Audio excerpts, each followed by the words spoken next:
Mengapa Trump ke Cina seperti bebek lumpuh?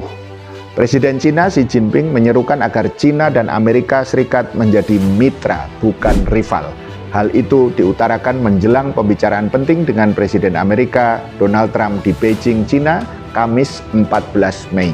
Apa yang sesungguhnya terjadi? Pertama, sejumlah topik sensitif diperkirakan akan dibahas dalam pertemuan tersebut, termasuk tarif perdagangan, persaingan teknologi, perang Iran, dan Taiwan. Menjelang pertemuan, Xi dan Trump berjabat tangan di atas karpet merah di luar Balai Agung Rakyat di Beijing.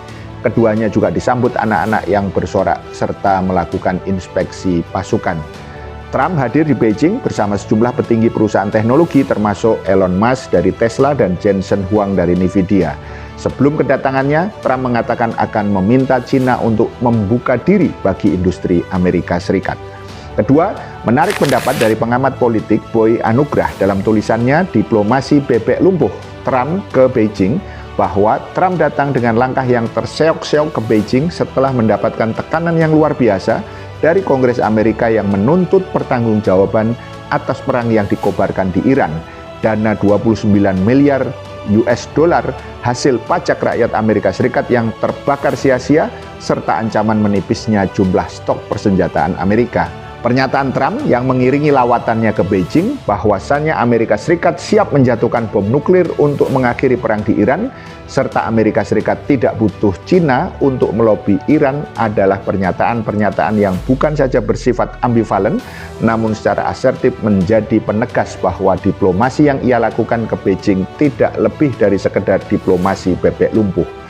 Di tengah manipulasi dan kamuflase politik yang dijalankan Trump di media-media, Trump sejatinya sedang sekarat dengan kebijakannya sendiri. Ketiga, dalam ungkapan awalnya, Xi Jinping berujar Cina dan Amerika Serikat sama-sama akan memperoleh manfaat dari kerjasama dan menderita kerugian dari konfrontasi. Kita seharusnya menjadi mitra, bukan pesaing. Kita harus saling membantu untuk meraih keberhasilan dan kemakmuran, serta menemukan cara yang tepat bagi negara-negara besar untuk hidup berdampingan di era baru. Xi Jinping mengatakan dia menantikan diskusi dengan Trump dan bekerja sama dengan Anda untuk menetapkan arah serta mengemudikan kapal besar hubungan Cina dan Amerika hingga menjadikan tahun 2026 sebagai tonggak sejarah yang membuka babak baru. Keempat, dalam pernyataan pembukanya, Trump bermanis kata dengan mengatakan sebuah kehormatan dapat bertemu dengan Xi Jinping hari ini. Merupakan kehormatan menjadi sahabat Anda, tambahnya. Presiden Amerika Serikat itu menyebut dirinya membawa para pemimpin bisnis terbaik dunia dalam kunjungan ini. Hanya orang-orang teratas yang hadir hari ini untuk memberikan penghormatan kepada Anda, katanya. Kelima, para analis juga memperkirakan isu Taiwan akan menjadi salah satu topik utama dalam agenda pertemuan ini. Xi disebut dapat memanfaatkan kesempatan tersebut untuk menekan Trump agar menghentikan penjualan senjata ke pulau yang memiliki pemerintahan sendiri itu. Demikian pendapat Julian Kevitt, mantan direktur senior untuk urusan Cina dan Taiwan di Dewan Keamanan Nasional Amerika.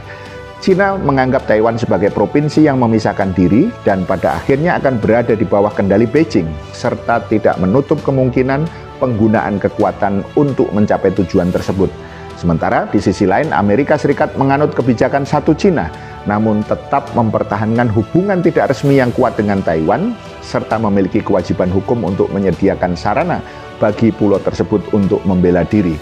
Keenam, masih menurut Boy Anugrah, meskipun cenderung seperti bebek lumpuh yang terseok-seok untuk menggapai sumber makanan, kunjungan Trump ke Beijing membawa dua kartu sakti untuk memuluskannya. Pertama, Trump niscaya akan menegosiasikan kembali besaran tarif impor kepada produk-produk Cina yang akan masuk ke pasar domestik Amerika. Sebelumnya, Cina dikenakan tarif impor lebih dari 100% oleh Amerika di bawah Trump. Kedua, persoalan Taiwan ini akan dibahas Amerika ke meja perundingan dan sudah menjadi rahasia umum bahwa upaya pemisahan diri Taiwan dari Cina selalu di-backing oleh Amerika. Ketujuh, bagi Amerika Serikat di bawah rezim Trump saat ini, Cina memiliki peran dan posisi strategis. Pertama, sebagai negosiator terhadap Iran. Benar bahwa Cina sangat tergantung pada Iran dalam hal importasi minyak. Sekitar 15-30% kebutuhan minyak Cina dipasok dari Iran. Tapi jangan lupa fakta lain bahwa lebih dari 70% ekspor Iran ditujukan ke pasar Cina. Angka ini menunjukkan bahwa Cina memiliki power politik yang lebih besar kepada Iran. Inilah yang dilirik oleh Amerika. Kedua, Amerika Serikat yang tertinggal dalam hal penguasaan logam tanah jarang atau rare earth, baik dari sisi okupasi sumber daya, rantai pasok, teknologi pengolahan dan pemurnian, serta sumber daya manusia, akan berusaha melobi Cina untuk membuka kembali jalur pasokannya setelah beberapa bulan terakhir ditutup. Oleh karenanya, kunjungan Trump ke Beijing yang membawa para eksekutif perusahaan-perusahaan berbasis teknologi dimaksudkan untuk mencapai tujuan tersebut. Tentu pertemuan Trump dan Xi Jinping dan berbagai implikasinya harus dicermati khususnya bagi dunia Islam. Paham sampai di sini? Salam melek politik.